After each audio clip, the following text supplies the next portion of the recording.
I'm Gary Mavers, and I've had a lifelong obsession with classic cars.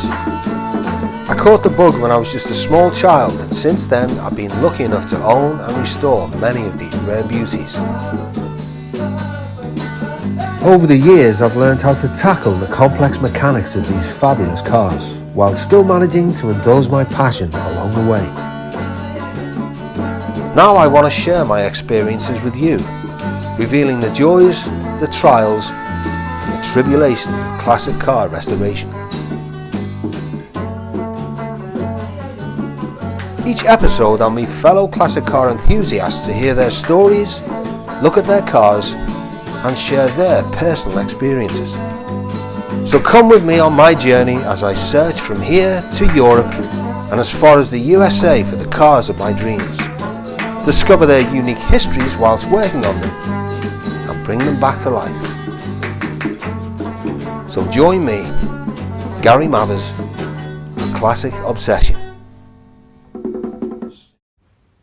My first classic car obsession began when I was just a 6-year-old boy. While coming out of my house in my hometown of Liverpool, I was passed by one of the most beautiful cars I'd ever seen. It was a Rolls Royce Corniche Convertible which pulled into a driveway a few doors down, and to my amazement, out of it jumped Paul and Linda McCartney. It was 1971 and the Beatles had just split up, and Paul was visiting his beloved Auntie Gin. It's a moment that stayed with me all my life, and here, almost 50 years on, I find myself still trying to scratch that itch. After a month's search to no avail, I receive a call out of the blue from an old friend saying he's got exactly what I'm looking for, taking me on a journey across the Irish Sea to Belfast and up to the tiny town of Points Pass, a place which prides itself on being the only neutral ground in Ireland during the troubled times. Here I'm meeting with an old friend, Gary Greenberg, a fellow classic car obsessive. Hey! How you doing, man? So lovely to see you. How are you? Great, long journey. Yeah, we good. So what's this, the pig? Yeah, that's the 300 FDL, the 6.3 I was telling you about. Did you see it before? I remember the pictures. That's the M100, yeah, that's the M100. So the idea of this car is to do a bit of racing, sort of ACA, red pig. Do you know So this has got the same engine as the 600, exactly. My 600 limousine? Yeah. I mean, you know this pretty well, I suppose. Oh, yeah. Yeah, it's a great engine. Best engine they ever made, yeah. Monster, 6.3. And what's this, a Ponton? Yeah. So this is the Ponton 220A. So we raced this car in the Monte Carlo start last year. As you can see, it's a beautiful engine. Wow. It's only 2.2 single car, but it goes really well. Do you know this engine? I know these engines well. Yeah. Fabulous it's sort of engine. similar to the other 6-cylinder cars, isn't it? And the old brake servo units as well. Yeah, it's very nice. I think it's a rare piece, that one. But so we've got the whole race interior, new suspension, and that one. Yeah. And what are you going to do with this? I think we're going to do the Mega Million. We've entered for that. So. Is that a Unimog? Yeah. Can I have a look? You can. Yeah, I love that. Yeah. Unimog's an important piece to have in the Mercedes, isn't it? Oh, wow. Have you been in one before? I haven't. No. Okay, well, you're in for a treat. So this is the Unimog. How much luxury in here? What do you think? Wow. What's this? Yeah, well, nice to get the carburetor off. This is absolutely amazing. Look at that, the engine. That's right by your knees. You want to have a look at it? Yeah, that's the 130 engine. It is, yeah. Okay. Let me show you. So here we are. What do you think? Wow. So that's the 2.8, is it? Yeah. 130, 2.8, overhead cam, straight 6. So similar, exactly the same as what you got over there in the 4-door car. Really? Yeah. I would like to show you that car over there. I think these were like 68 to, they put them in the 280 SLs, the Pagoda. Oh, really? And they put them right through the saloons, the 111 coupes. Right. They were just a really robust engine. Yeah. Okay. I mean, it's a great running machine. Look at that for a fuse box. Yeah. Wow. I know. But it's military at the end of the day, Should we go over and have a look at this other car then? Yeah, go on. Yeah. So, here we go. Maybe be a bit cheeky and say, you have a look at it for me? Well, what's the story with it? Well, I bought it just on a bit of a whim. Literally off the internet, just seen it for sale in a local paper. I don't know anything about it. I love the colour. The colour just sold me because that's the old racing colours, you know, the sort of the fin tail, which I love, and I've seen a lot of them on the Monte Carlo race. And I just took a bit of a gamble with it, to be honest. I mean, I literally. Is it a runner? It has never, as far as I know, this car has not ran for 5 years. 5 years. I've never even turned it over. We just pushed it in, we just left it here. So literally, I have. Want me to have a go? I'd love you to, man. I've got the time. Oh man, it'd be fantastic. I'll get this little beauty you sure? going. Yeah, no problem. It's a bit cheeky, I have to say, but you know. You got any overalls? Yeah, I've got some overalls here. Go on then. Will I get them? Yeah. Okay, cheers.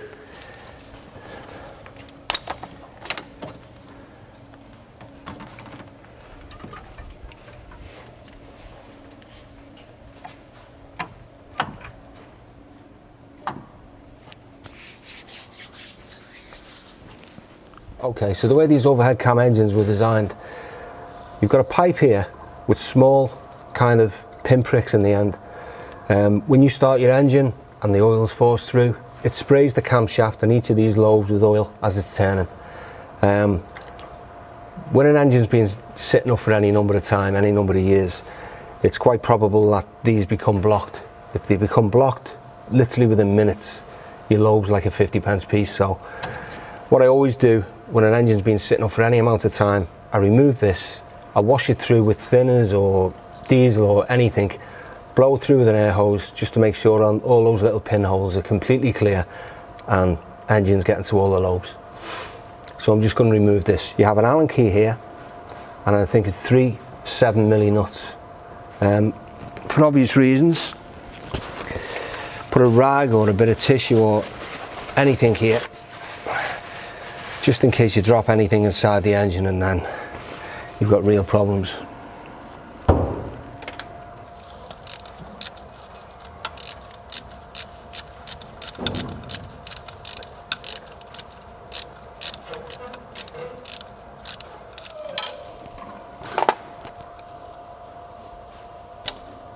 There we go. Now, this is just a 5-10 minute job that most people neglect to do when they're starting an engine up after a long layup. It takes 5 or 10 minutes. Oil seems to clog up and turn to silt if a car's been standing for any number of time. It's a simple thing. Take it off, swill it through with petrol, blow the air holes out with an air gun, and it's good to go again. You know that all these little holes are clear, all the camshaft lobes are properly oiled as they should be, because if there's just one of these clogged, then you completely destroy your whole camshaft. This one's good to go again.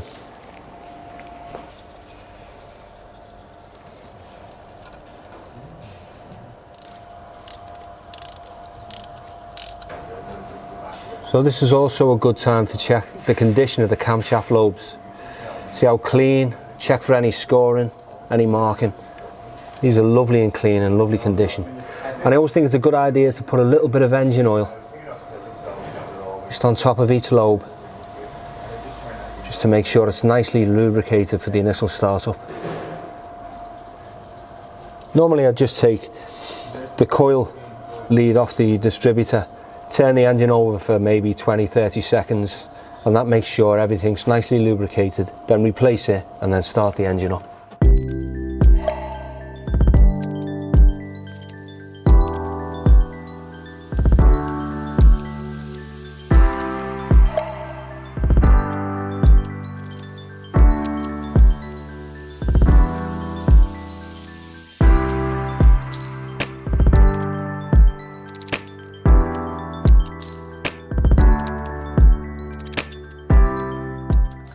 I'm just going to remove the fuel filter, see how clean the fuel is that's inside there, see what this filter is like.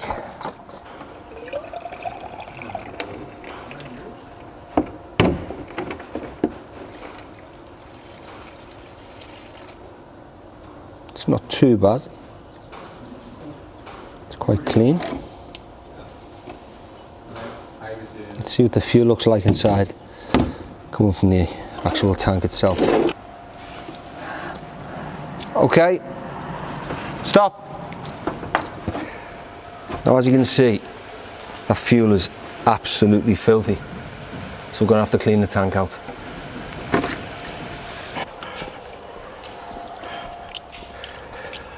Let's see what we've got. As you can see, that's absolutely filthy. No car's going to run on that, so we're going to flush fresh fuel through the tank, and then we'll see what's coming through the pipes, and if we've got clean fuel, then I think we're good to go.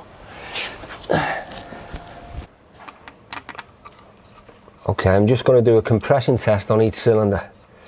This will show the health of the engine. Okay, fire it up. Okay. That's fantastic. Okay, go on, fire it up. And again.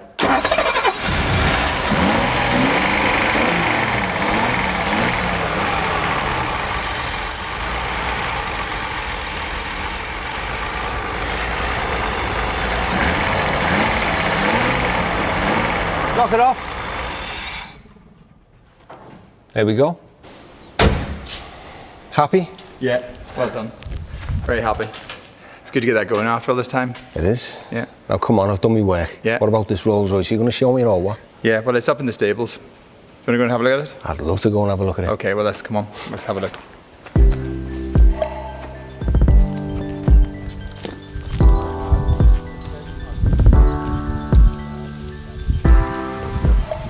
Here we are in here, in the back. Where is it? Just down here. So I'm just going to pull the covers off and let you have a look, okay? Now, it's not as clean as it was the last time you've seen it, I have to say, okay? But,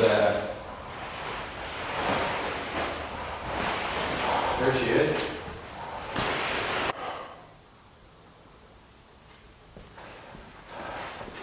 So what I'm going to run through some coffee on, okay? And do you want to just have a look and take a bit of time? Sure. Yeah? Okay. Yep. I'll see you later, okay? Have a good time.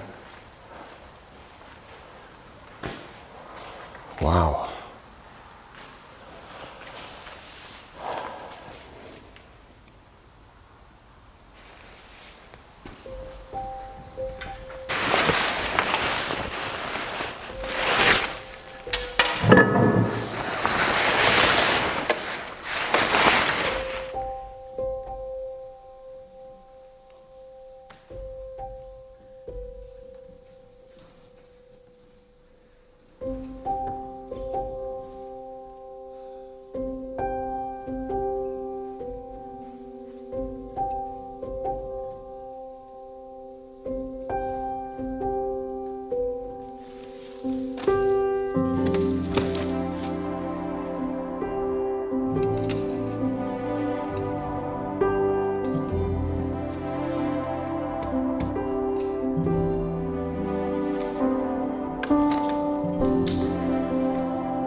Beep.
It's 2 weeks later and I'm at Tatton Park Motor Show in Knutsford, Cheshire, the biggest annual classic car show in the northwest of England.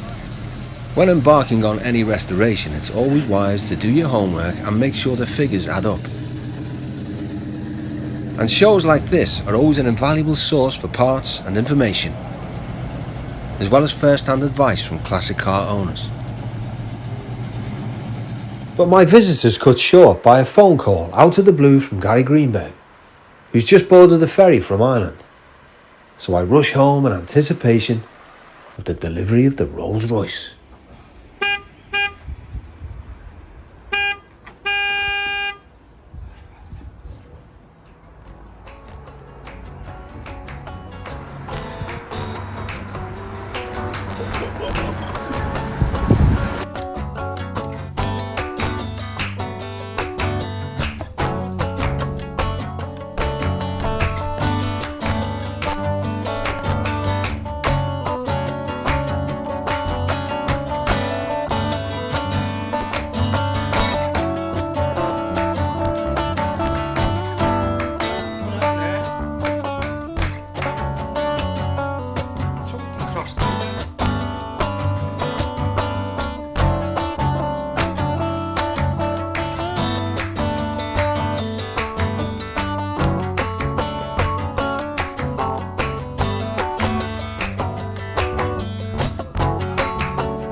Thank you for watching this episode of Gary Mavers Classic Obsession. If you enjoyed it, please like and subscribe. And join me next time when I'll get stuck into the full restoration and meet my good friend, Rolls Royce specialist, Darren Christie.